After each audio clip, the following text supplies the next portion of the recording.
much. All right, so everyone, hi, my name is Marissa Mack. I'm the chair of Economic Development and Culture Committee for Community Board 11. I hope all is well. Thank you so much for your patience. We have a lot on the agenda, but we are going to go through this quickly as we've already gone into the meeting 15 minutes or so. So we will move forward. Angel, next slide, if you will. So a couple of ground rules before we get started. No one may speak until granted the floor. CB11 members, if you have a question about board business or wish to make a motion, please raise your hand through Zoom. If you click the participant icon, the participants panel should appear, and you should find the raise hand function there. If you still have technical difficulty, you may click the chat icon and relay your difficulty to the staff. Next slide, please. Board members, the chat function should not be used for CB11 business or questions about agenda topics. All such remarks should be made on the record by raising your hand through Zoom. Chat should only be used to alert us to any technical difficulties you are having, or to state in writing information like email address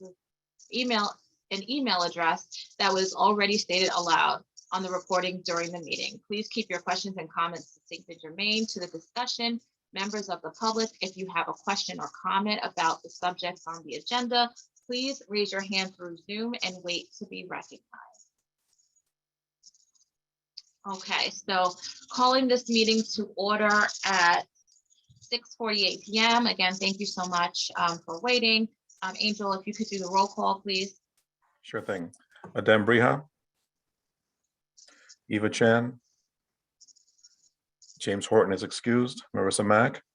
Present. Giselle Malave. Present. Jennifer Meyer. Present. Robert Perez. Present. Vinnie Torres. Present. Jenny Tromsky. You have quorum. Perfect. Thank you so much. And I will go ahead and adopt the agenda. If there are any objections, please raise your hand. Okay, seeing no objections, the agenda is adopted. Minutes are being worked on and will be provided. If we don't have them this evening, we will approve them during our next meeting. Next slide, please.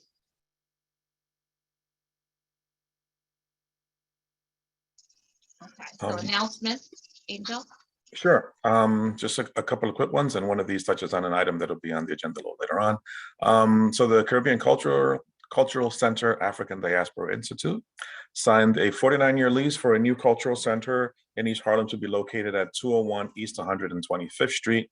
The physical site will provide the organization with an additional 5,000 square feet of space. That building is located on the corner of 125th Street and 3rd Avenue. The commercial leasing post-eviction moratorium Know Your Rights event that's being co-hosted by Community Board 11, by Community Boards 9, 10, 11, and 12, I believe, and the Legal Aid Society will take place via Zoom on Tuesday, April 19th at 2 p.m. Information on how to log in, how to attend are all available on our website and in our weekly newsletter. And then thirdly, the New York State Open Meetings Law was amended as part of the state budget package that was adopted last week. And as a result, public bodies, including community boards, can continue to be held, the meetings of community boards can continue to be held remotely. We'll be circulating to the board members the full text of that amendment. It's a lot and I couldn't commit it to memory, but suffice it to say that we can continue to Zoom. Perfect. Thank you so much, Angel. So just very quickly, earlier this week, Tuesday, I attended a meeting with the DA's office, the Small Business Alliance, along with Carrie King, regarding some of the issues that our community has faced as it relates to safety measures, obviously some of the shootings, robberies, and how we can kind of work together to come up with solutions on what has impacted our community in a number of different ways, and also to discuss some of the initiatives that the DA's office will have coming up and coming forth. So hold tight on that information, but it is really nice to see how engaged the DA is in some of these issues and the seriousness of the crimes that have been spiking all over the city, but that there is an interest in Harlem overall, both East and West, to have some discussions about that. So that was on Tuesday. I also attended a Harlem Festival of Culture breakfast. And so the Harlem Festival of Culture will be a series of events that's taking place throughout the upcoming year and up into 2023, highlighting some of the artwork and some of the artists within the Harlem area and things that have come out of Harlem in the recent years. Some of this was actually inspired by the Summer of Soul documentary that came out. And so now there are going to be events kind of surrounding that theme and that topic. And then hopefully in 2023, an event will also take place in Marcus Garvey Park. So if you're looking for more information, please reach out in regards to that.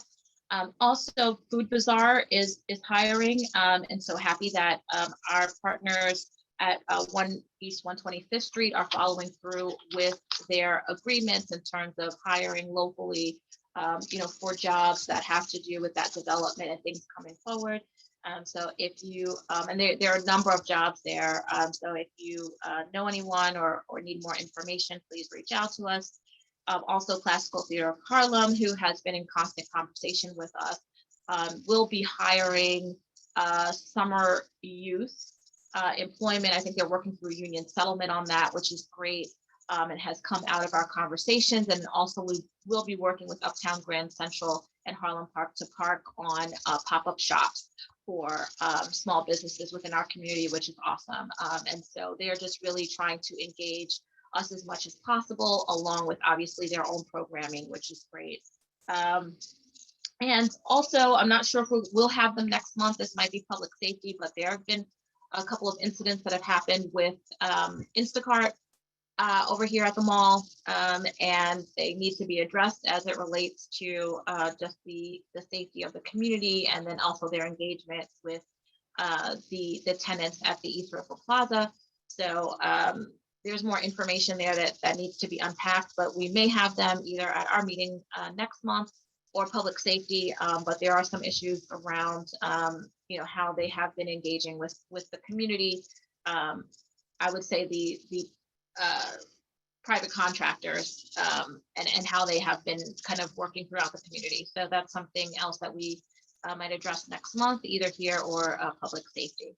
But that is all that I have. And are there any questions in regards to any information just shared? Okay, seeing no hands, I will move the conversation over to Carrie King of Uptown Grand Central. Carrie, you have the floor. Thank you, Marissa. And I'm going to try to be short and give you some updates specific to 125th Street. There's been a lot going on with the small businesses as well, but on 125th Street, a lot going on. You may have seen that Congressman Espaillat released a 10-point plan on improvements to be made to 125th Street, including reinforcement of mental health services and safety teams. And as of last Wednesday, a week ago from yesterday, we received 11 new cops on East 125th. There's also 11 new cops on West 125th, a new THB, which is the big van and light towers, one on 125th and Park, and then there's one at 125th and Lenox. Each of those officers were pulled from other precincts north of Central Park, so from Manhattan Borough North.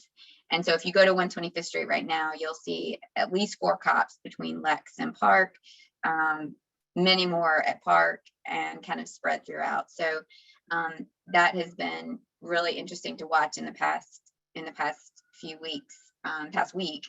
Our farmers market at 125th and Park has been very calm because there's blue everywhere. So that is a big improvement. Along with Marissa, I also attended the shoplifting task force with the district attorney, and he's laying out a plan that along with NYPD, they've identified the top 71 people who have shoplifted the most consistently and with the largest plans, like meaning that they've really thought it out. They're getting high ticket items. And so the DA is working on a plan on how to address that. In East Harlem, we have the largest amount of shoplifting, of course, at East River Plaza, and then as well at some of the pharmacies, 117th and 3rd Avenue, the Rite Aid there gets hit a lot, Dollar Tree gets hit a lot. So it's been interesting to work on that.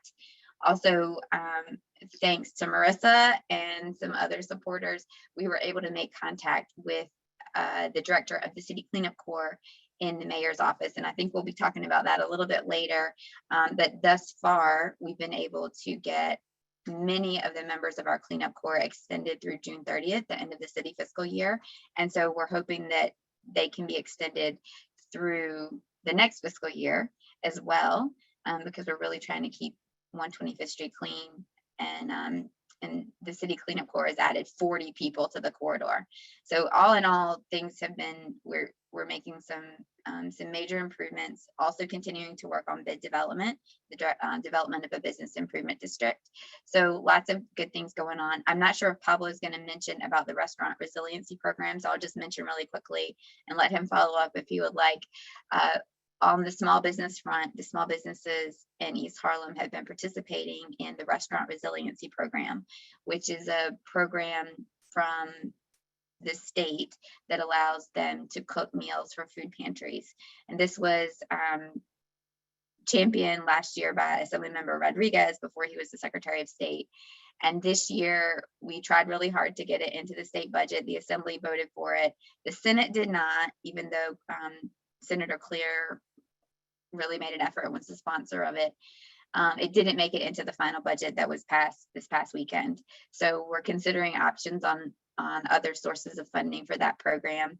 But I think there's a lot of competing interests, and the recovery money from the federal level is drying up. So it's a little bit harder to fund COVID recovery type things. But I'll let Pablo continue on that if he wants to talk a little bit more about that. But that's the update from 125th. And I'll take any questions, and thank you so much.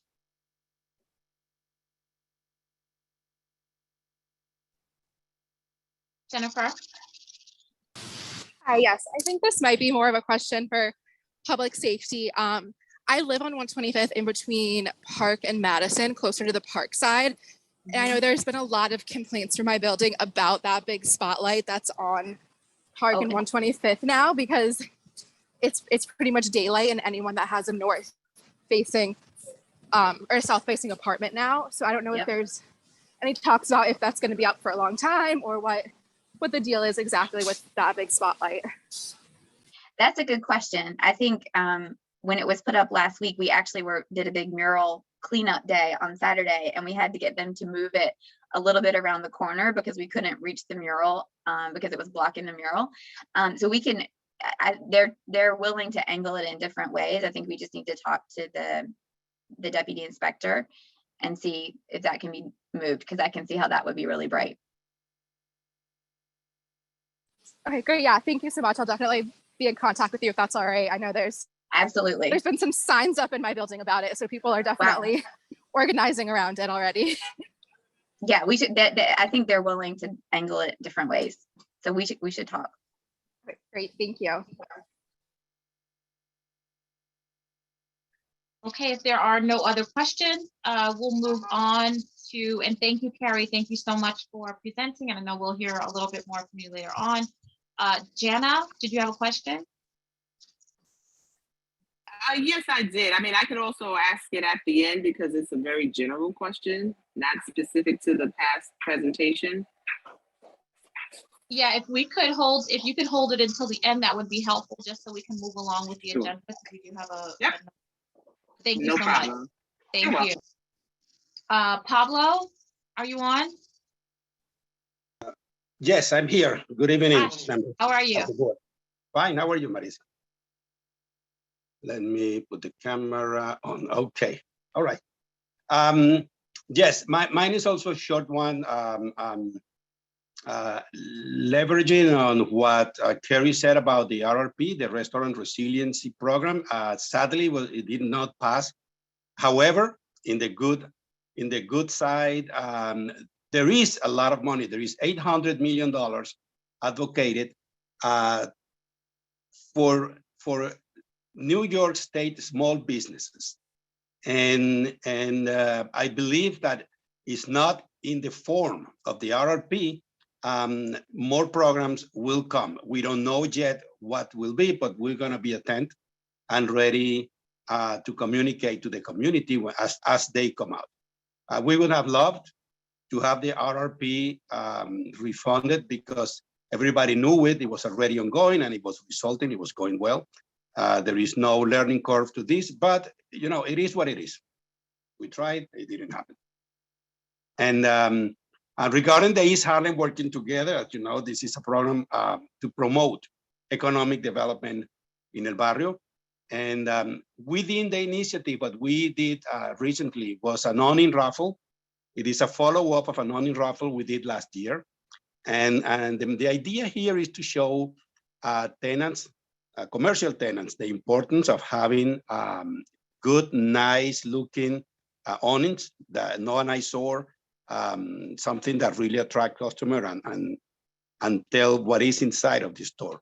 So on that note, we conducted the raffle last week and 3 owners won it. It was Jordan Pie on 116th Street, Avenue Nail between 110 and 111 on Lexington. And the third one was, and Let's Smile Dental on 116 between 2nd and 3rd Avenue. All 3, we are working with them now to have a renewed awning. And we plan to continue to do this. It's working well. It's creating some momentum within the community. I've seen some merchants replacing their awnings without it even reaching out to us for anything like they like what they see, and hopefully will be continued for next years to come.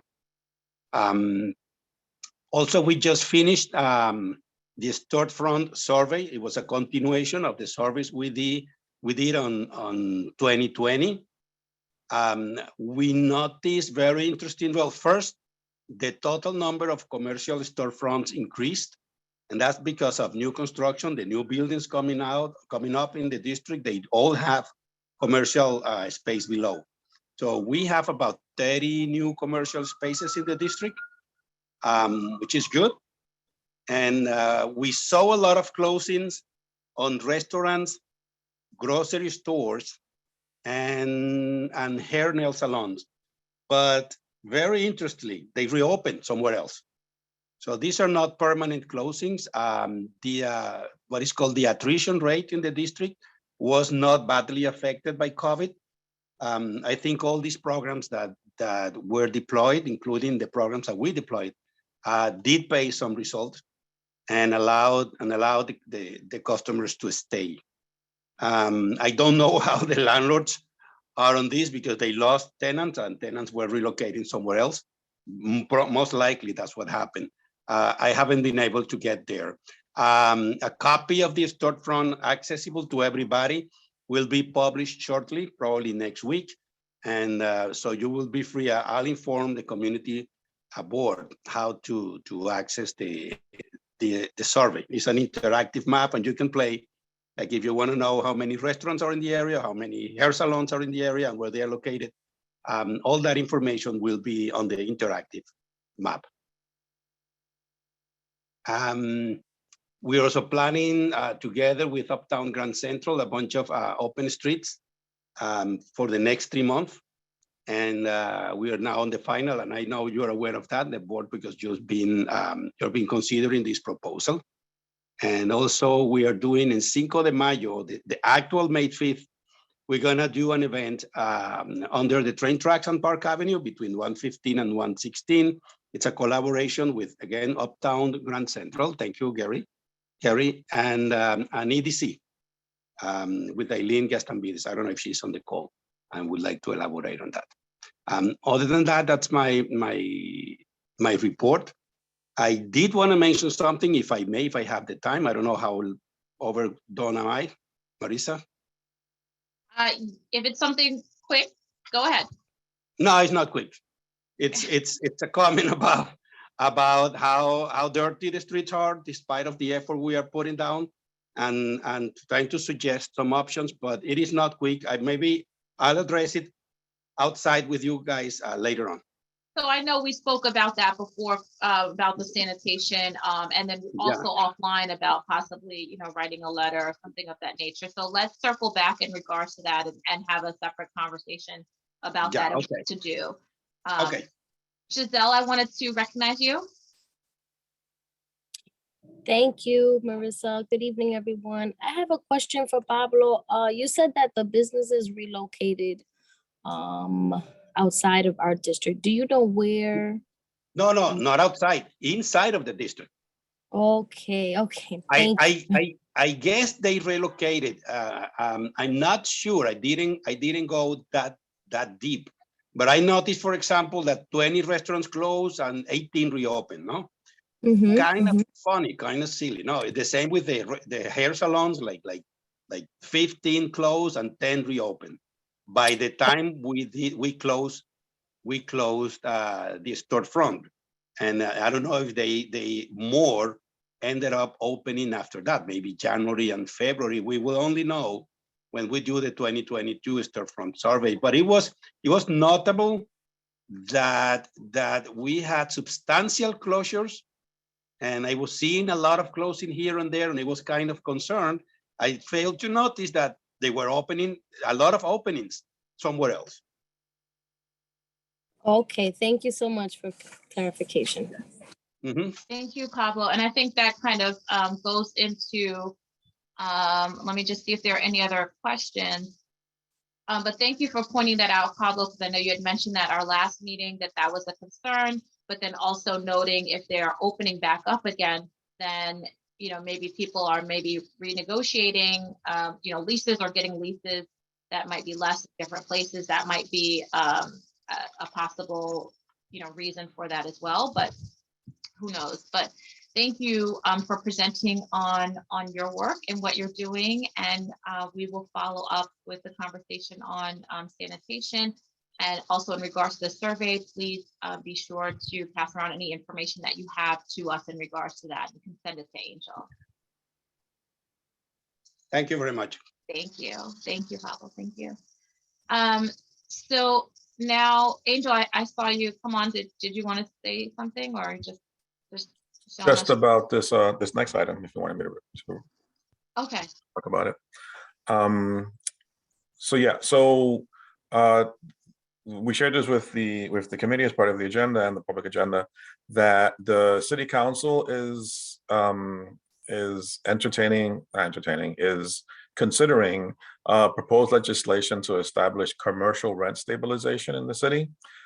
This is an idea that's been floating around for a number of years. Has met with some resistance from the real estate industry. However, a new introduction was made, last month. That's co-sponsored by Council members Purina Sanchez and Deputy Speaker Diana Ayala.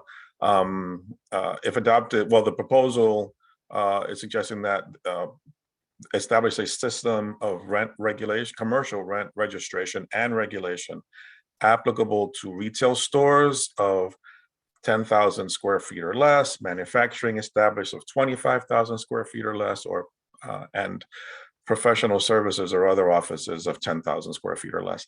In this scheme, the mayor would appoint a 9-member board responsible for annually establishing guidelines and the rate of rent adjustments for covered commercial spaces. The model of for this is the residential rent stabilization, where there is a similar board that annually considers and announces the percentage by which rent stabilized leases for residential units can increase. So on the similar model, then there would be some controls and some predictability anyway, or some structure to commercial rents. I think in part the idea behind this is that because there aren't those types of protections, landlords can terminate leases, can raise rents. with very little limitations, and thus there's a lot of displacement of storefronts, of businesses that have resulted from a lot of investment from the business owners that are longtime institutions in their communities. So a lot of mom and pops that get displaced. We've seen in all kinds of neighborhoods where historically you saw 2 or 3 stores together, ultimately displaced and replaced by a bank. Then the bank closes down and you have an empty storefront, a massive storefront that nobody can rent because the space is too big. So ideas like that and other ideas are kind of the impetus behind the interest of the council and other advocates to establish a system of commercial rent stabilization. That's all I have. Thank you, Angel, for sharing a little bit more about that and the context about that. I guess we'll keep our eye on this to see where it goes, if this, gets passed, or where this moves. But definitely something that's needed. As Pablo mentioned, a lot of businesses are either moving or just completely going out of business, and I'm sure a lot of that has to do with the amount of the leasehold space that they have. So we'll keep an eye. Thank you so much for presenting. Any questions in regards to that? Okay, seeing none. George, you are up. You're finally up. Thank you for your patience. Oh, no problem at all. I should be pretty quick. I'm just here to give you all an update on what's been happening with the open restaurants program. As you know, that we changed the zoning resolution to allow for a version of the emergency program we currently have in our streets. There was a lawsuit that was filed in October of 2021, which said, where residents filed it, and they claimed that the city should have done a full environmental impact statement. The city said that they made the assertion that there was no potential for any adverse effects from the permanent program, and so they never did one. And the petitioners said that they should have done one. The city tried to dismiss the lawsuit. The judge said no, it could go forward. And in March, the judge said that the city needed to do a full environmental impact statement. There was evidence that there could be adverse environmental impacts, especially when you look at 311 complaints on noise and other issues that, they went up a lot under the temporary program. The city has filed what's called a notice of appeal, meaning they plan on appealing the judge's decision as opposed to going ahead and doing the environmental review. And that means that essentially everything is on hold right now until the city gets their papers in and it goes to the appeals court and the appeals court decides what's going to happen. The city could have started the environmental process that would have involved actually scoping, which is a public process, and it would essentially been reopening what we had done previously in 2021 on the open restaurants program. But essentially that's all been kicked out. The can has been kicked down the road because of the appeal notice of appeal that was filed last month. But the point is that the program as it was originally designed is at risk right now because they gotta go through this step before the emergency measures expire at the end of the year. Otherwise, the sheds in the streets and the outdoor dining won't be legal. George, how does this affect for the summertime now, and like the springtime where people will do these, which is great. I mean, I'm kind of shocked that they wouldn't have gone the environmental route, because then you just would have, done it, been done and then move forward with whatever the outcome was. How does that impact it? So in the near term, there's no impact because right now all of the restaurants are operating under the emergency order, which is in effect until the end of 2022. So none of these rules would have actually taken effect right now anyway. It's just that, that there's a lot of steps they needed to make to get the new rules in place. And essentially this is a hiccup in that. So in the near term, nothing will change. Okay, great. Well, thank you for presenting on that. I did attend the hearing and I did attempt to, make a statement, but it was very lengthy. Very Right. lengthy. The last thing I will say about this is that I don't know if it's because of the lawsuit or not, but the DOT had committed in front of the land use committee, at least, and maybe in front of your committee, that they would be coming back or getting input on the rules that they would be putting into place. And essentially all of the roundtables, the public roundtables, they haven't had any of them. They keep postponing them. I don't know if it's because of the lawsuit. I don't know if it's because of whatever reason, but we know they're developing rules, but they haven't been coming back out to the community to discuss what those rules will be once the permanent program is in place. Yeah, it's just very, very interesting because it seemed that many people were in support with the proper protocols put in place, surrounding some of the, rat infestation, the sanitation, just taking into consideration parking, noise.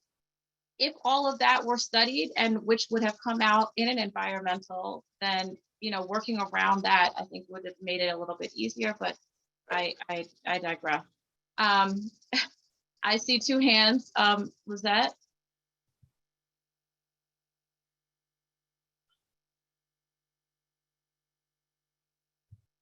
Lizette, did you have a question?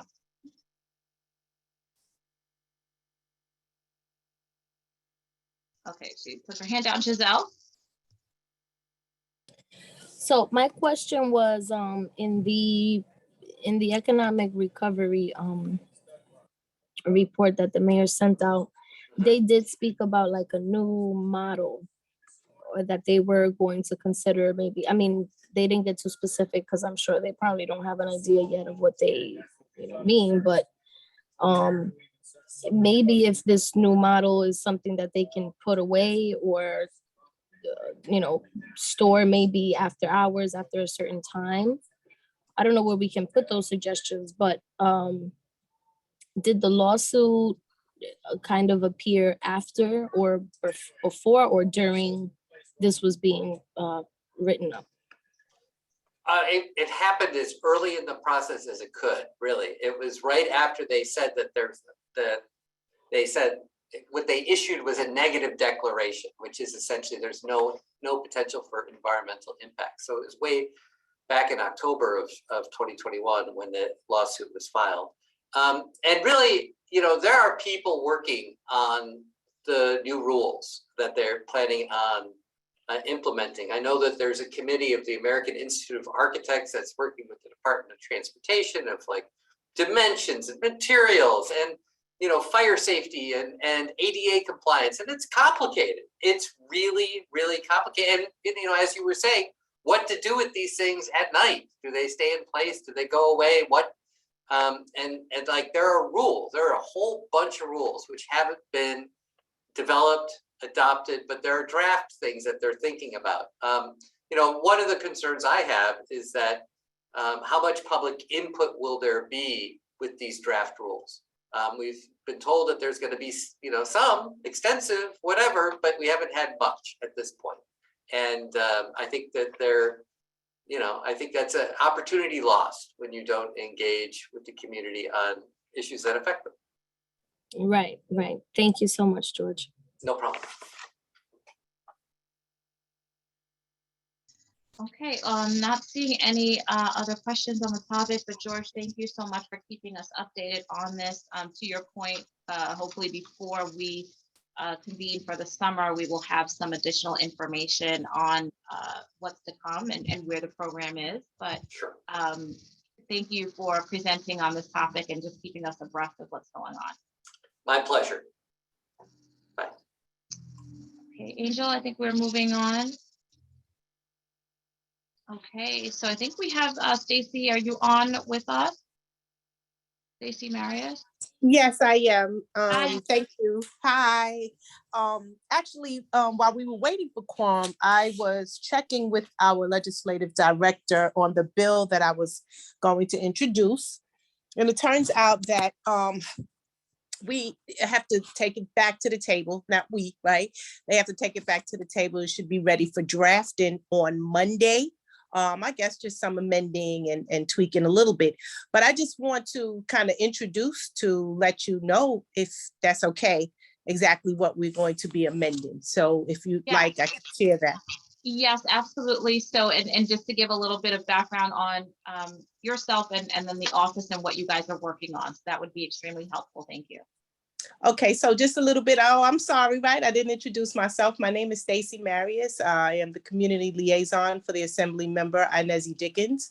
And I'm just sort of new to the team. And so I enjoy being invited to these meetings because it also helps me to know what's going on as well as learn.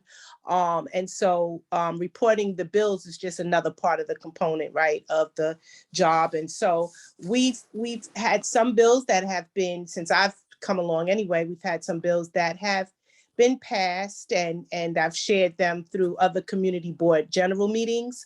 So, but this in particular bill is something more recent, one of the recent bills, and it's a new task force that she is trying to amend, which is the property appraisals for Black and Brown residents, which is a racial makeup in New York State in terms of the appraisals of homes and the disparity in taxes as well, and just in the amount of the appraisals. So that's just a little taste of what is going to be revised, and hopefully we'll have it for the next meeting. Okay, perfect. And then is there any information on the, I guess, the the limit of social services? Oh, right. So right. Yeah, that's what we specifically were looking to hear a little bit more about. Okay, I know you had mentioned during our full board. So happy Yep, about that bill too. Appraisals are very expensive. And look forward to hearing that. But yes, on the social. Right. I do apologize. I think I was ready to share that on another meeting. So with all these meetings, however, can you circle back to me? If you can give me 5 minutes, can you circle back to me and I can have that information for you? Because of that bill actually being passed, we were looking for support in terms of any co-signers and things like that. So I definitely had that information and I had it ready for you, except it was on a different meeting. Not a problem, not a problem. So what we're going to do quickly, and we'll circle back with you. I'd like to, if we can, because we have a special request, some of our attendees this evening do have to leave. So I would like to move up the Cultural Center and their presentation. Stacey will circle back with you, okay? Great. Thank you so much for your patience. Problem. Absolutely. So Melody and Nefertiti, how are you? And is Jose here? Are you also presenting as well? Okay, so you guys have the floor now. And Carrie, we're going to circle back around. Okay.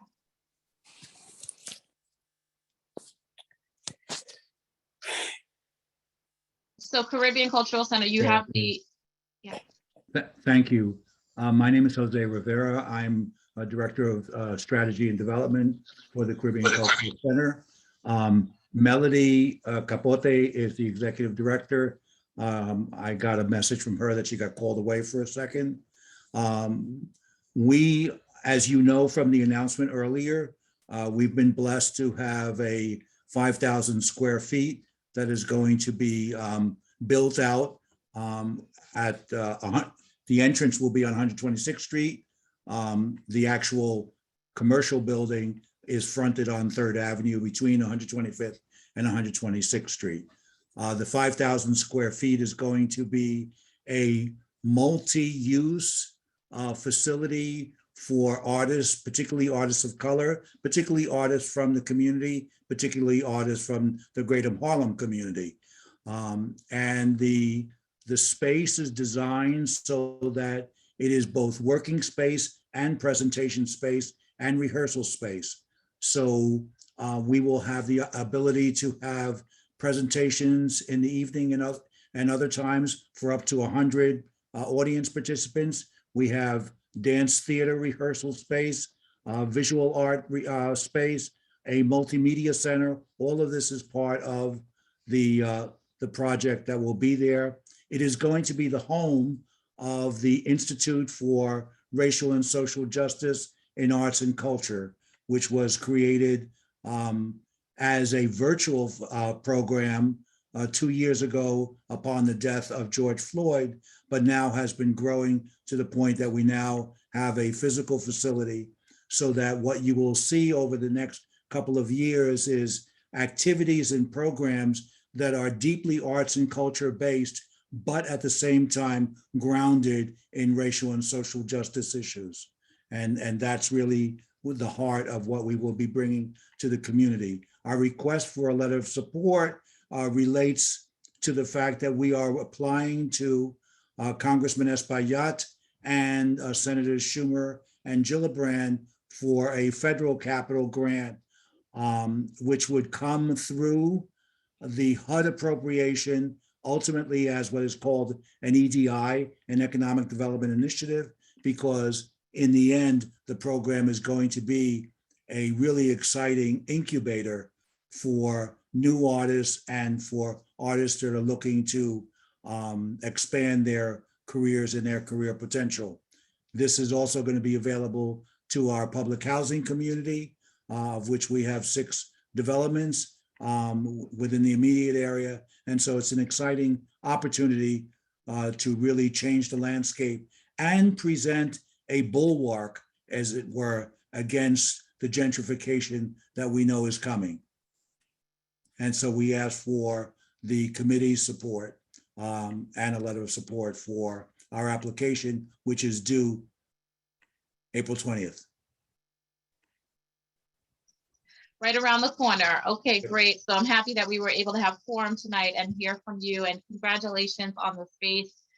We have all been a big supporter of you guys moving in there, and so very happy that you will be occupying that piece of land in our community and continuing your work. So are there any questions from anyone? Nefertiti, is there anything that you wanted to state as well, or just here in support? Okay. Are there any questions from our committee before we move forward with a vote? I have a question. Go ahead, Benny. So that's a great presentation, Roberta. Thank you so much for that. My question would be as it relates to the work Caddy has been doing there for many, many years. It's been phenomenal. And they're longstanding, deeply rooted in the community for many years. It's been great. And even their previous location, they service a lot of folks from the community. So this is going to be certainly an opportunity to continue those great services. Do you know, Jose, when we're looking to online some of those programs you mentioned in terms of timeline? When is that going to be starting up? Well, like I said, we've been existing as a virtual program for 2 years. We've graduated now over 100 artists from the programs that we have. We have a project called the DEAR Project, called the Digital Evolution Artist Retention Project, where we took artists that lost their gigs because of the pandemic, and we brought them in for training and retraining and sharpening of their skills so that they could now do the hustle at a different level. And that's been working very well. What we're now doing is creating the academy where they can actually be situated. But we're not giving up the firehouse. The firehouse still stays as our executive headquarters, and this will be our second facility, and there's more to come. We want to make sure that there is a clear footprint of the community in East Harlem, and that's the goal that we have. And we will be working with you, Vinny, on a regular basis, because you are one of the resources that we depend upon for workforce development. Absolutely. Thank you. Thank you very much, Jose. I appreciate that. Looking forward to it. And also just nice to hear, obviously, Vinny as a resource, and that also you will continue to engage artists and individuals within the community, which is what we're always looking for. So, very happy that you guys will continue that. Are there other questions? If not, I will ask for a motion to support a letter regarding funding for CCA. I would like to make that motion. Vinny. Okay. And Giselle, are you seconding? Yes. Okay. Angel, can you call the roll, please? Certainly. Adem, Eva, James, is excused, sorry about that. Marissa, Yes. Giselle, Yes. Jennifer, Yes. Robert, Vinny, Yes. Jenny. The motion passes. So we will have your letter before the 20th. But very happy again to support your work, and we look forward to hearing about future programming and how we might be able to help and partner and assist moving forward. Thank you much to the committee and to the chair. Absolutely. Thank you so much. Thank you for coming, and we will be in contact with you. Thank you. So now I am going to move over to Carrie. If we could jump back. Perfect. Sure thing. Yeah, and I won't take up too much of the committee's time. We've spent a lot of time on the cleanup corps before, but just to bring everybody up to speed, Uptown Grand Central is a 501c3 nonprofit that works along 125th Street, East 125th Street. And since about 2013, we've used various programs to help us keep the streets clean. For a few years, we had a contractor from the Association for Community Employment. For a few years, we hired someone internally. And starting in 2019, we started a development relationship with Positive Workforce, Benny, who's on the call, where Positive takes some of their trainees that are on their way to getting construction training, and we formed a clean team. So they're out there cleaning the streets. In our partnership, we were able to fund, with donations and with city contributions, about 3 people per day. Part of the Mayor de Blasio's plan for COVID recovery was to create this thing called the City Cleanup Corps, which back in spring of last year, the initiative was to hire about 10,000 people to clean the streets.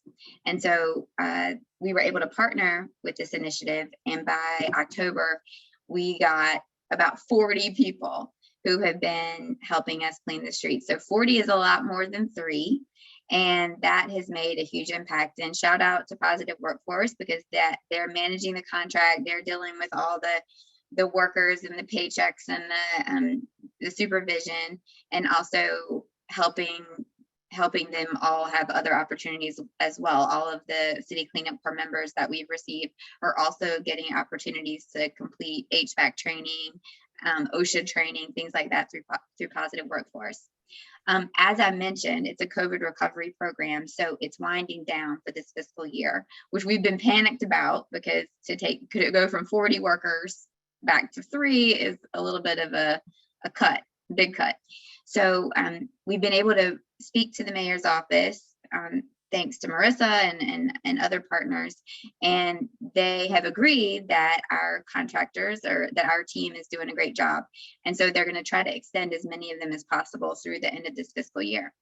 The reason I'm coming to the committee is because the city budget is still in the works for the coming fiscal year. So everything from July 1st, 2022 to June 30th, 2023 is still up in the air. And so we've been told that the more support letters and statements, quotes that we can get that show that our City Cleanup Corps is very impactful, the easier it'll be for the mayor's office to assign us more cleanup corps, should the program be extended into the summer, fall, winter, and spring. So that's why we're appearing before the community board for this request, is to get as much support as possible to pass along to the mayor's office, so we can keep the cleanup corps into the next fiscal year.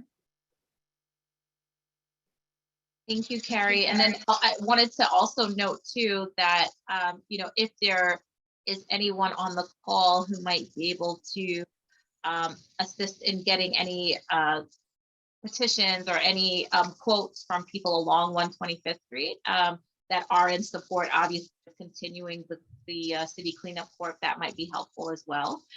So I guess that's something that would be an offer once we vote on this, that we are going to support, but any additional help that we can get, on this could be extremely helpful, as 125th Street has really looked amazing. And it's due to the people that we have had helping to clean up and maintain the area. So I do see, and Jose, I'm not sure, your hand keeps, I think, going up and down, but I just wanted to know, Sorry. do you have a question? No, sorry, that's just the machine doing it on me. Okay, all right. Carrie, did you want to say something? Well, yes, go ahead. I did. We actually put in, I'm not sure if it's on the agenda, but we actually made a request to put in another request. Not to request too much, but the other request is this is the season also to be applying for federal funding, and so we're also applying via Congressman Espaillat's office to do more visioning around the 2nd Avenue subway. There have been studies done in the past, and we're not trying to do a whole big study, but just to update some of the research that's already been done. The 2nd Avenue subway has now gotten the go-ahead, has gotten most of the $6 billion that is needed, and the MTA is moving forward with plans. And so a lot of the studies and things that have been done up until now, it's taken so long, they're outdated. And so what we're proposing to do is get some transit experts, some station development experts, some regional hub experts to help us develop a vision for what we want it to be, not only the station, but also the connections between all the different, the M60, the Metro North, people are talking about a ferry, just to put a big vision on the table, which will help East Harlem know where to push back. Because I think right now where it is, the MTA is coming to us and going to build us this amazing subway, but I don't think locally there's not a huge knowledge base on what we should be asking for and how do we think big. So the idea would be to help us realize the maximum potential for what we can bring, and to make sure we're asking for the most, because this thing has been 100 years in the works. So that's the second letter, and I can elaborate on that, but Angel said to go ahead and ask you right now. No, that's fine. I think so, just separating out the two, right? So the cleanup corp, that's one thing that's visible, that's specific to 125th Street work that you've already been doing, and to continue that work. I do have just a question about, are you asking for funding or a letter of support to try to start for the MTA and the 2nd Avenue subway? Just a letter of support. Oh, okay, but not, okay, all right, because I was wondering, I was like, if they're funding in here, so just a letter of support to continue that.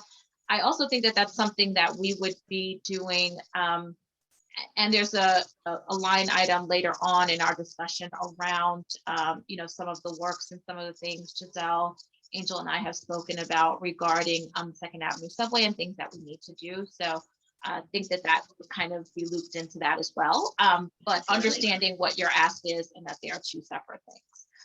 And so thank you, Angel. I think we can kind of, lump this together in terms of and ask. So I'm gonna just acknowledge, I see, Lizette, do you have it? Do you have your hand up?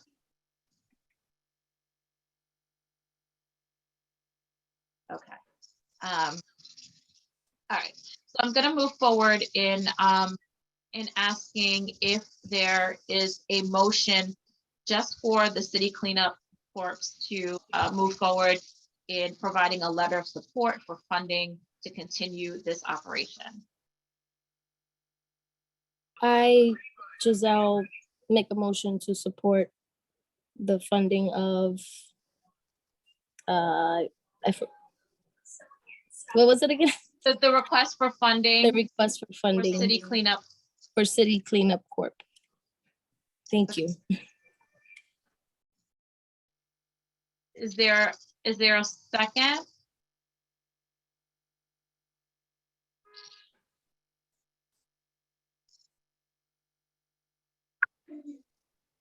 Second by Vinny. All right, Angel, can you take the roll, please?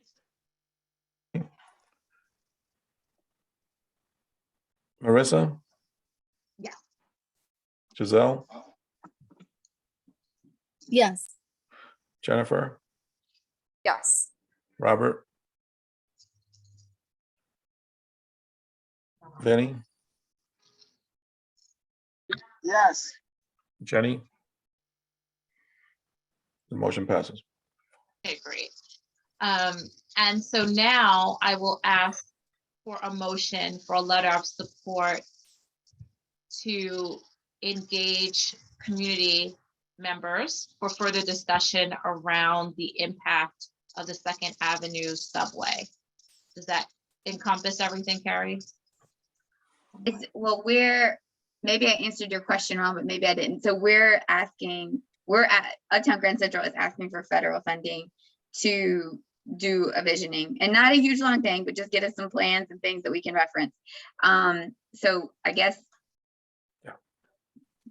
How do we say the motion? So you are asking for funding. Okay, so We're asking for funding, but we're not asking community board for funding. We just need a letter of support to ask for the funding. Does that make sense? Yes, I just wanted to just kind of narrow down. So the funding would be used to put together a visioning process with the community. Yes. Yes. Okay. All right. Okay. All right. So I would like to ask for a motion to support funding that would help create a visioning process for the Second Avenue subway as it relates to the community.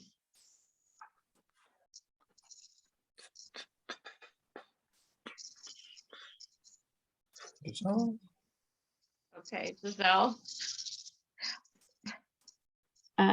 Giselle, make a motion to support the request, a letter of support to request for federal funding for the expansion of educational program. Not the expansion of educational program. What is the?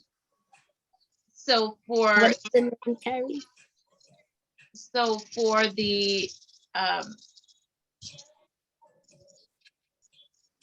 got kind of tongue tied, but no, I understand. No, I am for the creation of a community visionary group regarding. Can I help or no? I Yeah. can't help. Yeah, and then Giselle, you can make the motion after Carrie says exactly. okay, I'll write it while you're saying it, Carrie. I know, yeah. Giselle, you totally had it up. Yeah, and then so a motion to support the request for federal funding for a visioning study to help East Harlem maximize our potential for the Second Avenue subway. Okay, after visionary, you said? Can we say a Second Avenue visionary study? Okay, federal funding for a Second Avenue visionary funding. No, visionary, you said what, Marissa? Visionary what? Second Avenue visionary study. Study, okay. So motion to support. So I, Giselle, motion to support the request for federal funding for a Second Avenue visionary study. Perfect. Is there a second? Second by Vinny. Okay. And roll call, Angel. Jenny, you can jump in too if you want a second to mix it up a bit. Oh, Jenny. No, we're good. Angel, a roll call, please. Yep. What was it? Marissa, Yes. Giselle, Yes. Jennifer, Yes. Robert, Vinny, Yes. Jenny. Motion passes. All right. Thank you so much. Thank you, Thank Carrie. you so much. Thank you, committee. Thank you. Absolutely. Thanks for presenting. And okay, so let's quickly circle back. Stacy, up, Angel. Yeah, just gonna lend an assist in advance. So the next request, so this is all Congressman Espaillat's fault.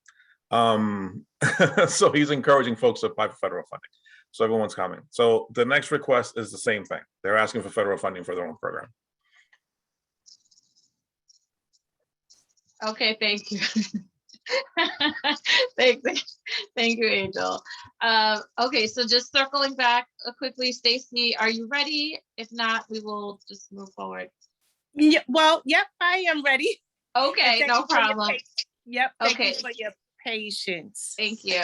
Okay. So in regards to 125th Street bid, the Assemblywoman had did a TV show on MNN in the New York City Represent in regards to the crises at that time, and talked about the bill that she was passing.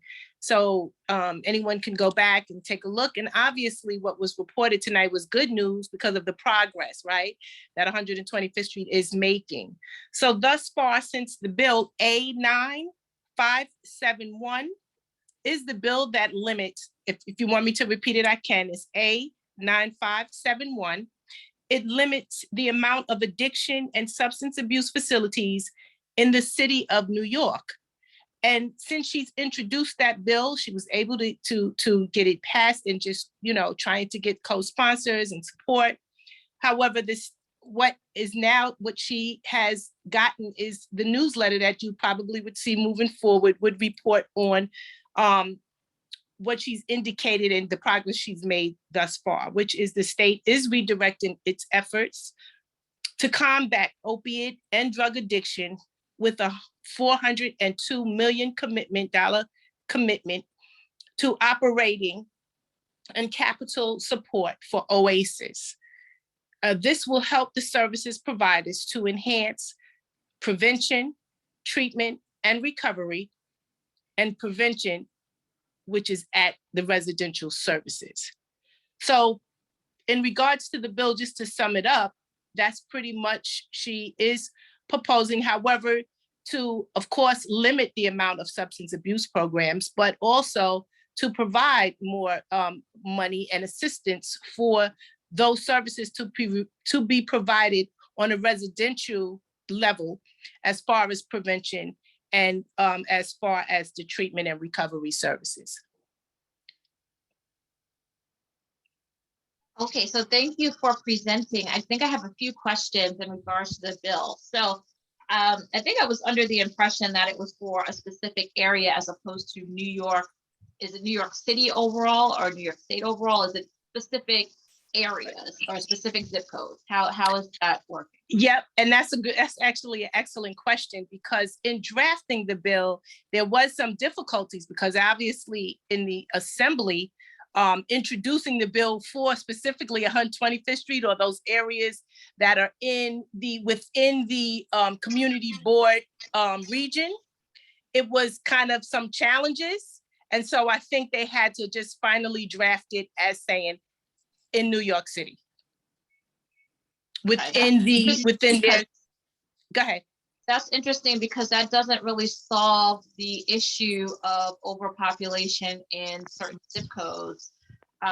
Whereas I think the initial conversation or things that, were thought about or brought up was that it might kind of give more of the city a fair balance in terms of who and where the service organizations are located. And not having them heavily populated in just one area of the city, which would give more of a benefit than just not having them in New York City. So I guess what's the benefit where that lies in terms of just not, because that currently right now, I think that, again, the question is not really so much that we limit them in New York City. I think the issue and the concern is that they're heavily distributed in certain communities more so than others. Correct.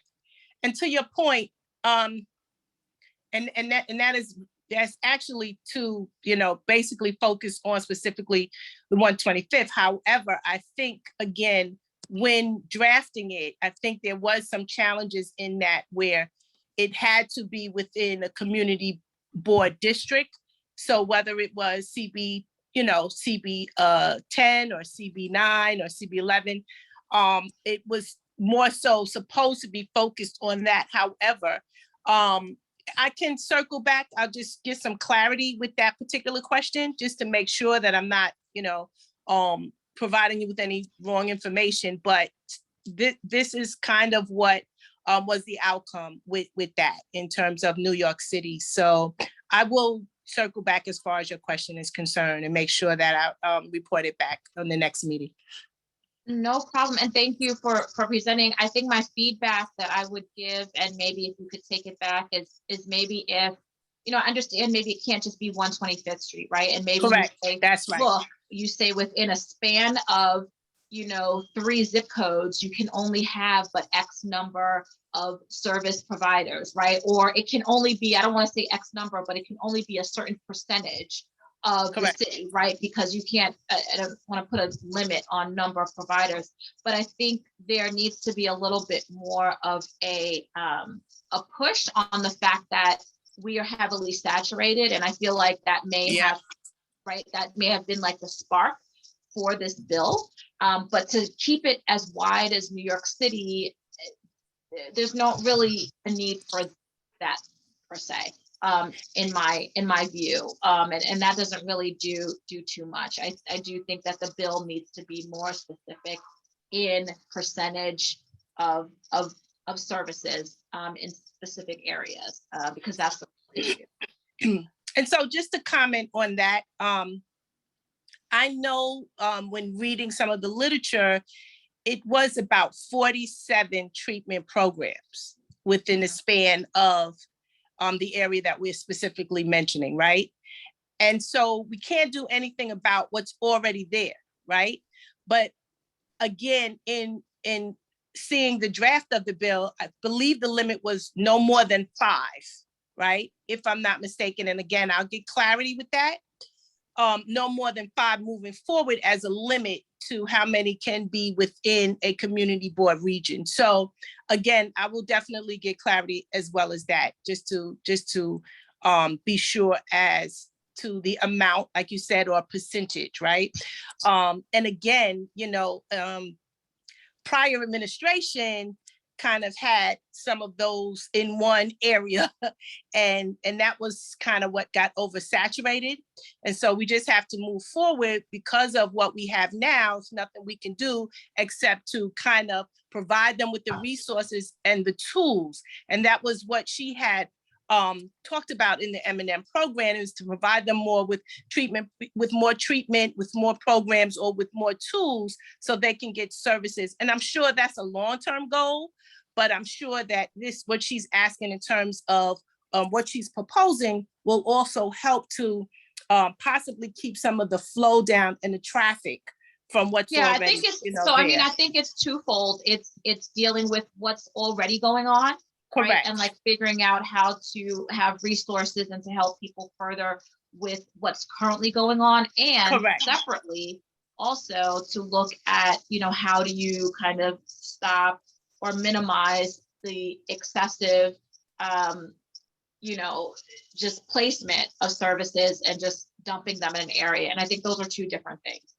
So I would love to hear more, about that, specifically what that looks definitely like. And then if there are any, additional thoughts or notes that you would like from community members as to, how this could be, I think, a little bit more tailored to the needs of the area, please. Happy to report. Xavier, thank you for waiting. I see your hand. Go ahead.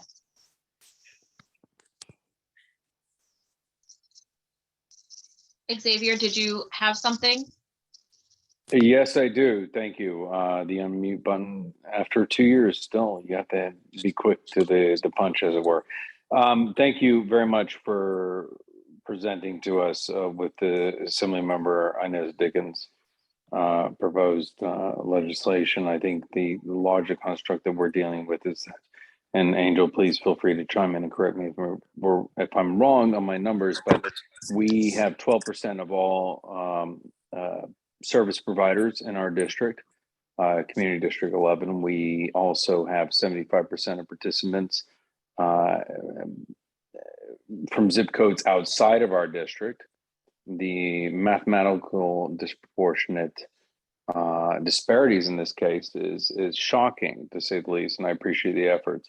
I think the larger issue that, and I know that the assembly districts don't always neatly align with our community districts here, and definitely not with the senatorial districts or council districts, but I think it would be very helpful in advocating for this. The term bandied about is fair share.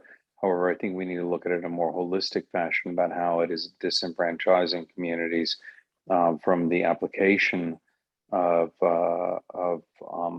each of these clinics, and how and determining which of those are profiteering off of it. The second component I would implore the assembly member to explore is how we can better work together, and if there is not, and I don't necessarily believe, having just a brief consultation with several attorneys, that there is a legal limitation to us saying, hey, you know, you're already here, you don't have to leave. I do think there is a case to be made as what bandwidth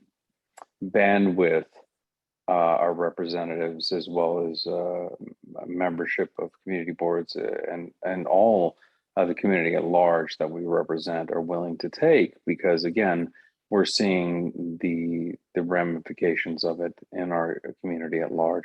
So I guess the question is what extent is our assembly member willing to go in fighting this good fight?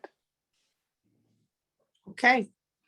Yep, thank you for your question. With that, definitely, I'm going to, bring the feedback to the table. And then again, just to be clear, we're still in talks, right? About how we can streamline or just kind of focus on what would be better for the community at large, right? And so because again, with the support of the bill or with feedback, like any questions, I can bring it back and then obviously get clarity, or just be able to bring you back the specific answers to some of the questions that I know are still, at the table, in terms of just kind of seeing what works better, for everyone. It's just not for, obviously the community and all of the businesses at large and things like that. I think that their purpose is to hopefully get some kind of resolution, right? So that everyone can see a change. And that's kind of what we're all going for in terms of just improvement, overall improvement. So I thank you for your question. I hope that the next meeting I can, bring some more answers to specifically your questions that you guys have. Okay, one follow-up real quick to that is that which representatives, both Assembly and Senate, are willing to co-sponsor this at this point in time? That answer, I don't have that information, right now. To my knowledge, I don't. So it's a sole effort at this point in time. Well, I know that they have gotten some people who have responded to that. A couple of people, I don't know. I believe Eva was on the call at one point. I know she's been working really hard with that. And so right now we are just kind of monitoring it and just trying to check to see if we've gotten, any sponsors at this time. But right now I didn't see, as many as we would like, but I'm sure in the months to come, weeks to come, that may change. I think Thank you. as this is just kind of like narrowed down to the specific ask of what it is. If we as a board, as a committee support this, and putting myself separate from the board, happy to rally for this, because this is something that we do need in terms of limiting the number of services if the bill goes that way. I think, Okay. again, I do think it's too broad just to say the city overall. We in this area specifically have a need that needs to be addressed and needs Got it. to have a stop. So Got it. yes, you Yes. got it. Okay, Eva, go And- ahead. I see your hand. Oh, wait, just one thing. I'm going to make sure that, so Eva was on it. That's good. I want to, I'm going to be leaving my information in the chat so Perfect. that obviously I want those that are really interested in this bill to come forward, please. And we're not there obviously tomorrow, but next week, give me a call. Let's look at this. Let's bring it to the table, because the only way the changes are going to get made, like I said, I want to bring the feedback back to the office, bring the feedback to the office, and then get some answers. I think we're really all this is a priority at this point. This is seriously a priority. And so with that being said, of course I want to address any concerns that you guys still have. So Very thank you. much appreciate that. Thank you. Thank you so much. Eva, go ahead. Well, we appreciate Assemblymember Inez Dickens for putting forth this bill. And it is very early on. So, it just really went out 2 weeks ago, and the email Correct. to solicit sponsorship Correct. just went out a week ago. Right. It is that fresh. So I think, I'm glad that they came to CB11 to just inform us so that we can all strategize together the next steps. I think we gotta at least get all the Harlem elected official to become sponsor first, and then really rally for officials who are in districts that are also suffer from the oversaturation issues. So mainly, in the South Bronx, and then in Bed-Stuy area. And I think then, there's a list of, I will post a link here. There's a list of assembly members who are on the committee of alcoholism and drug abuse. And then also a longer list of officials who sits on the office of a health committee. And probably those are the ones that we want to go after next. But Yeah. I am concerned, how much of the work we're expecting local citizens to do versus our officials would, negotiate with these other elected officials, because it's going to be very hard to organize, and just hoping that this will get done on a grassroots level. Correct. And Eva, I just want to thank you. You have been kind of behind me and supporting this for, we were talking in weeks in the past, and I just appreciate your hard effort and your diligence, right, in trying to work to really get this done. So I do appreciate this, and thank you. Agreed. And Eva, you've been a champion for this topic. Yes. Like the neighborhood overall. So want to say that as well. Thank you. Xavier, did you have another question, or are you just gonna lower your hand? No, I'll lower my hand, but I appreciate the effort from all involved. I think it's important we stay plugged in with one another as we progress. So please communicate regularly, and we obviously invite the assembly member to attend any of our committee meetings and our full board. Yes. Thank you. Thank you so much. So Stacy, thank you. And we will look to continue the conversation, get a little bit more insight as to what this bill is specifically going to ask, and then obviously rally others around it as well. So thank you so much. I appreciate that for inviting me. Absolutely. Thank you. Chelsea, are you presenting tonight or tomorrow? Well, Angel just informed me that you lost quorum, so I know that you're not able to vote on our request, although it's along the same lines as the previous two requests. So I guess I'll be returning again tomorrow. Okay, well, we have executive where we will, have, I'm sure we will have quorum. And so, we even tried to get some people back, it seems like, on the call. So, apologies for that. But executive is a pretty committed, not that we're not, but there will be people on the call for executive tomorrow. Angel, did you want to make a statement? Now it's my turn. Now we have quorum again. Oh. So yes, you can do the vote now. Oh, okay. So It's been a Chelsea, ping pong ball. Oh, so I can present? and go ahead. Yep, go ahead. Thank you. So yeah, as just to introduce myself, my name is Chelsea Fayot. I'm the Government and Community Affairs Coordinator at El Museo del Barrio. And along the same lines as the previous two requests, we are also applying for federal funding from Congressman Espaillat. We're applying in the category of community project funding for elementary and secondary education. And specifically, our proposal is to expand our educational programming with a focus on deeper investment in our local East Harlem schools. And within our plan, we're really looking to find out what the individual needs are of the students and families in our East Harlem schools, and then craft programming around those specific needs to really meet those areas in a hyper-focused way. And for example, if there's like a high volume of English language learners in one grade, that's something that we'd like to know. So then we can work with the teachers in that grade and our museum educators to be able to create a program that's tailored to those needs.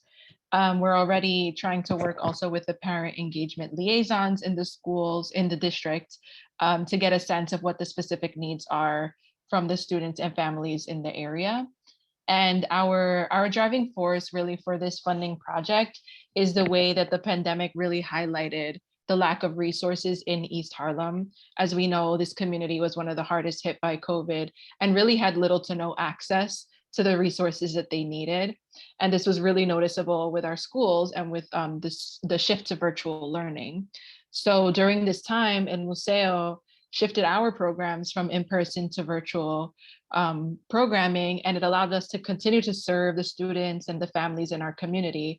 But we also were able to supplement in the areas that our schools needed at the time with our museum educators and our education department as a whole. And during this time, we really received an overwhelming response from a lot of teachers, a lot of parents, community members, and even some students who were able to partake in some of the El Museo's virtual programs, letting us know how meaningful it was for them to be able to still connect with the institution and be able to engage in arts education.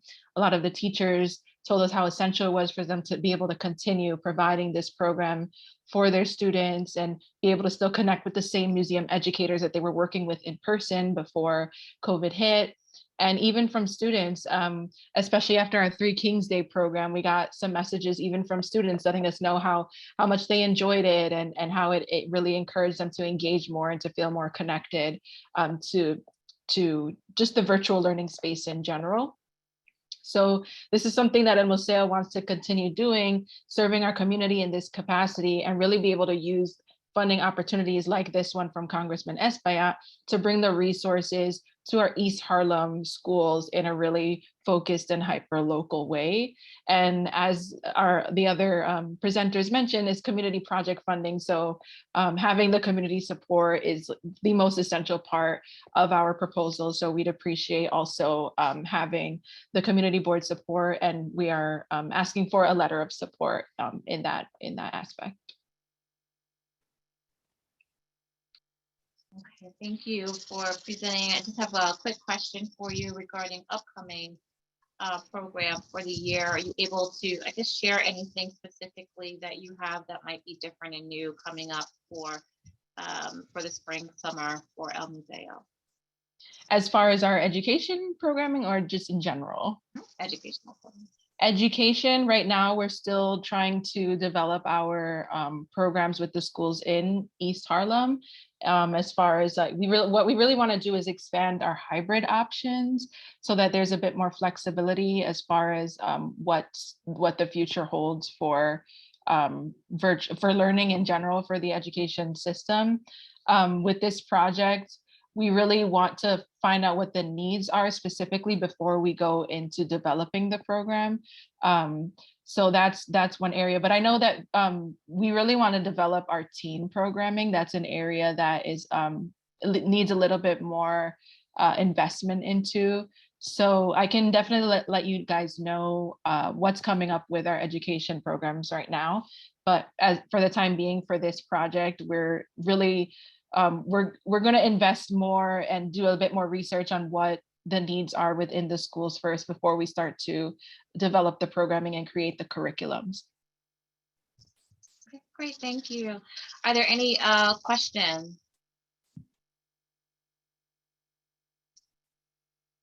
Okay, seeing none. Is there a motion to support the expansion of educational programming for El Museo de Barrio? So moved by Vinny. Okay, motion by Vinny. Is there a second? Second. Okay, second by Jenny Tromsky. And Angel, if you can call the roll, please. Sure. Eva, Yes. Marissa, Yes. Giselle, Yes. Robert, Jennifer, Vinny, Yes. Jenny, Yes. the motion passes. Okay, great, thank you. And so you will also need your letter by the 20th, Chelsea? Yes, we also have the same deadline of the 20th. All right, great. Thank you for presenting and letting us know. We hope to see you back, just letting us know of upcoming programming as well. Yeah, if I can actually just extend an invitation to everyone, our new exhibition did open today. We have an exhibition that features the art of the Museo founder, Rafael Montañez Ortiz, and the art expands. It goes from the 1960s up until the 2020s. He's actually in his 90s and still creating art. So we've been able to have an entire retrospective on all the work that he's created and just everything that goes into his legacy in founding our institution. So if anybody wants to come by and check out our new exhibition, we'd love to have you. Thank you so much. Thank you for sharing. And if you have any information that you'd like to share with us, any flyers on that, please do, and we can circulate that around as well. Absolutely. Thank you. Yeah, thank you. So I'm not sure, I know previously we did have a item on here regarding Juneteenth, but I'm not sure if there's anyone here to discuss programming for that. Okay. Okay, so we will move forward and okay. So regarding the mayor's blueprint for New York City economic recovery, Angel, go ahead. Sure, no, I did notice that Balaji is here from SBS. We had invited him to say hello, or Oh, yes. we had invited Balaji to say hello.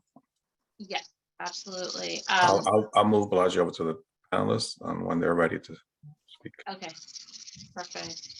And I'll yield to Balaji. Where'd he go? Where'd he go? Oh, there he is. There it is. And if you are you ready? So you're muted. Oh, okay.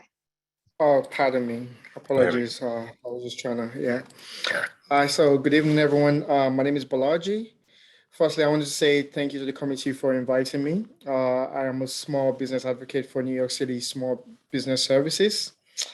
I am assigned to CB11 district to empower, small businesses in the neighborhood.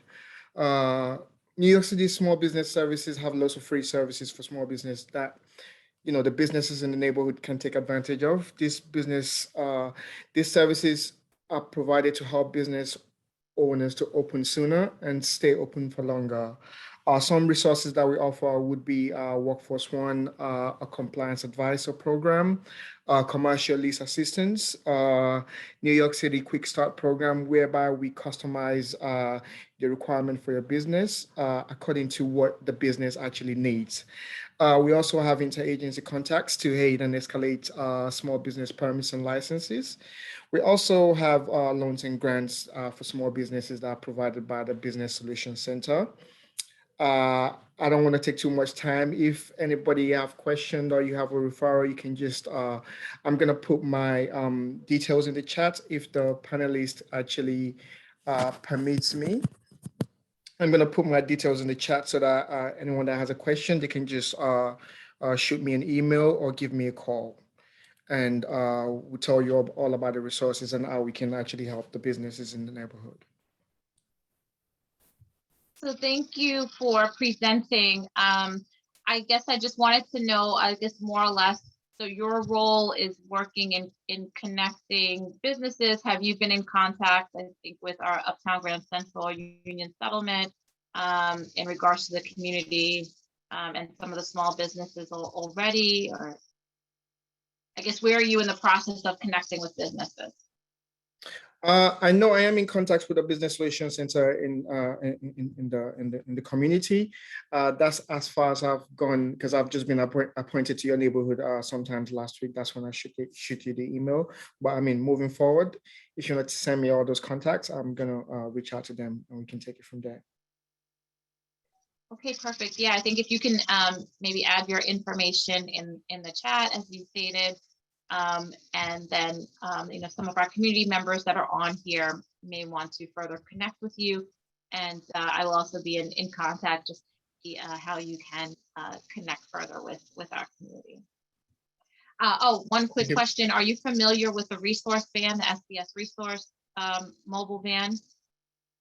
Yes, the mobile van at the moment, we have an event that's going to be for the Small Business Week that we're going to be doing, I think, in 2 weeks' time. Pretty much, we're going to the 5 neighborhoods, whereby obviously they provide the van actually provide free tax services for small business in the neighborhood. We're going to offer the resources that we have, and pretty much just uplift the small business in the neighborhood. That's what we do. So I know we had the van com or the mobile unit com, I think maybe like maybe a little bit over a month ago. And we kind of got some short notice about it. Not sure why, and we really didn't have time to really circulate that and let people know. So if you guys are having something that's coming up in 2 weeks, hoping that you can get some information out so that we can share it and that it can be well attended. Yes. I'm gonna circle back to you. I'm gonna on sometimes in the next couple of weeks. I don't know the exact date that they're gonna be coming to CB11, but I'm gonna circle back to you and I'm gonna shoot you an email so that obviously you put the word out there for everyone to know. Okay, yes, and also please contact our community partners again, but we'll all sync up, but we just didn't want to wait till the last minute. We kind of got the call at the last minute last time, so it would be great to have a heads up and alert our businesses so that you can also have a good turnout and that our businesses can get the resources they need. Giselle? Most definitely. Thank you. Giselle? Hi, Balaji. Thank you for attending. My question is, I know that these programs have always existed kind of in some way, shape, or form, post-pandemic, pre-pandemic. Now that, like you said, you're newly appointed in this program or in this initiative, what is different about, let's say, for example, you mentioned like the lease, the Commercial lease guidance. assistance. Yeah, and other things that you mentioned there. Like, what's different, I guess, this time around from the exact same program that maybe was offered as well, but some time ago? Is there like some things that changed, or is it just that they appointed someone new to our district? Okay. the programs has been there. I feel like the biggest challenge for SBS is like not a lot of business knows about the initiative or the resources that's actually out there for them. It's pretty much like, when you start in a business, there's so many red tapes in different agencies, FDNY, DOB, you might be applying for permits. There might be, thousands of people ahead of you before they actually, sort out the permits for you. What we are pretty much there to do is to kind of push these things forward. Whenever a new administration comes in, they pretty much, reshuffle things around. It's been way before, it's been way before me, and it's always going to be there after me. So that's just the biggest challenge for us, really, is just to get the word out there, to let people know that these resources are out there for you to utilize. Because, as a business, you can just feel kind of stranded sometimes. You can feel lost. And, even though we don't have the question, we try and look for it for you and try and help you to kind of like, pretty much empower you to, to do better as a business. Great, thank you. And then my last question is, would you, because let's say, for example, if you're assigned to our district, there's quite a few businesses. Is there like a team that helps you connect, like, let's say, for example, some businesses are going to need more help than others.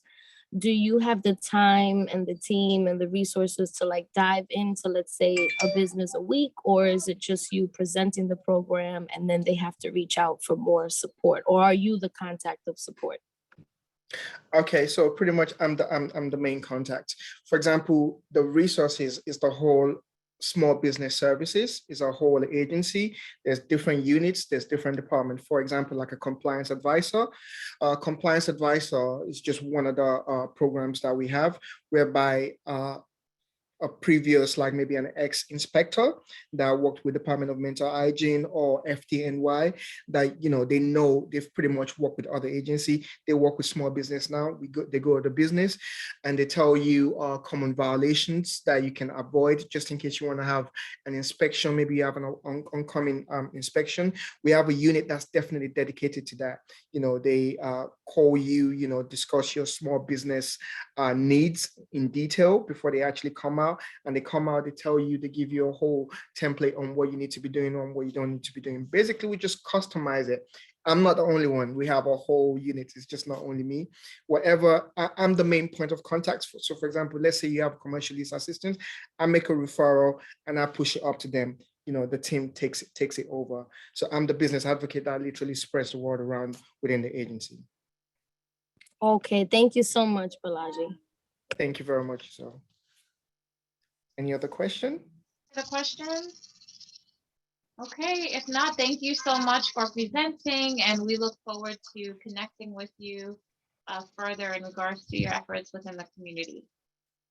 Thank you very much, Marisa. Thank you. Thank you. Okay, so we are actually going to table the other items on the agenda for the rest of this meeting and put them on for our next meeting, just in the essence of time and also quorum.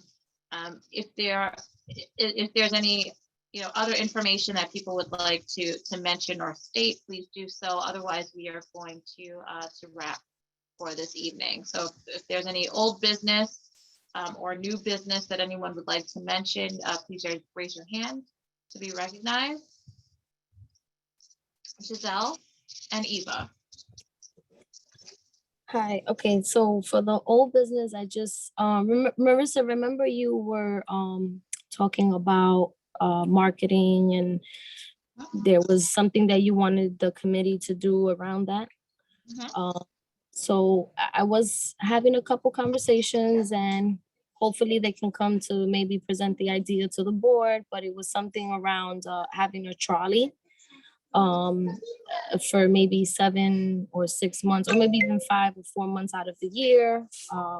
And it can stop by in different parts of East Harlem. And I mean, that would require a lot of, support and attention from the board, the committee, et cetera. But that was just something that I wanted to let you know about. And then a quick announcement: on April 24th, if you guys are free, I know it's a Sunday, but if you guys have time to stop by the restaurant, there is a little event that I'm doing for a just around the homeless community issues that are happening. And I would, like for you guys to show up and just listen to some people that are going to be talking. Perfect. Giselle, thank you so much. If you have a flyer, that would be yes, I do. okay. That would be helpful. And then that way we can let people know about it and then have the specifics on our calendar. And then also looking forward to hearing about the marketing idea that you have, and we can put that on the agenda for next month. Okay, thank you. Thank you. Thank you. Absolutely. Eva? Hey, thank you. So my question is, Congressman Espaillat has put forth 10 requests to, I guess, the mayor and governor about ways to improve street safety, Cary, and Uptown Grand Central as well, where, so I was wondering if there's anything that CB11 can do to support these 10 requests. And if some sort of letter of support might be helpful, just want to brainstorm for a second. So I think that would be great to discuss further. And I think that's also in line with some of the, I know that's on a greater scale, but some of the work that the DA's office is also doing on a smaller scale in regards to the community and the efforts around some of the violence that has taken place, and then also efforts that will be put in place and initiatives that they have lined up to roll out fairly soon within the community. So I think, in regards to a letter of support or looking at that deeply to kind of say, is this something that we want to rally around? Which points are points that we agree with? I think that that's something we could put on the agenda for next month, just to allow time to do a deeper dive into what the 10 mentions are, and then how they relate specifically to our community, because violence is up throughout the city everywhere. But I think there are some specific nuances to our area that may not pertain to others that we might want to highlight and support. That's my response to that. I don't know if anyone else wants to weigh in. But in regards to this community and things that we need to do and can rally around, that's definitely something that we can discuss further as it relates to violence and that. Angel, did you? Sure. Just to kind of shed some light. So like those 10 points came out of a site visit that the mayor did at the request of Congressman Espaillat, with a number of community stakeholders, all the elected officials, community boards, et cetera. And then subsequent to that, a meeting was held to help craft those 10 requests. So the community board was represented there. I was there, and Cary was there, and Diana's office was there, et cetera. So the positions that were forwarded to the mayor reflected the conversation had by that grouping. And then the input, of course, as always, that I bring to the table is the positions that the board's already taken. Okay. Is there anyone else that wants to comment on that specifically? Okay. But I do think, Eva, that is something that we can, discuss further. The input from people from our community has taken place. So, yeah, I think the question is, how do we make it actually happen? Not really, how should we refine the 10 requests, right? Well, yeah, I think that's the discussion. Cary, go ahead. I was just gonna say, it was just interesting because the header of the 10-point plan said cleaning up 125th Street, and none of the 10 were about cleaning with a broom. And so anyways, I just wanted to thank you, especially for the city cleanup corps support, because that's like, I think that was like number 11, but it didn't make the cut in the 10. So Eva, to answer your question, that is one beautiful way you can support, is supporting number 11, which is the cleaning, which is also super important to the whole cause. which we hope we can continue, right? And in addition, I mean, part of the cleaning and the part of the reason for the cleaning is some of the other items on the 10 list, right? And so probably wouldn't need as much if also addressed some of the other items in the area. So, yeah.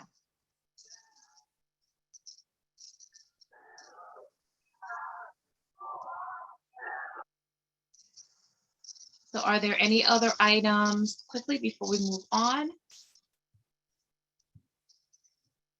Okay. All right, so Angel, if you can call the roll and we can adjourn. Yeah, we've lost quorum, so you can just adjourn the meeting. All right. Well, have a good evening, everyone. Thank you. We passed a few things this evening, which is very good.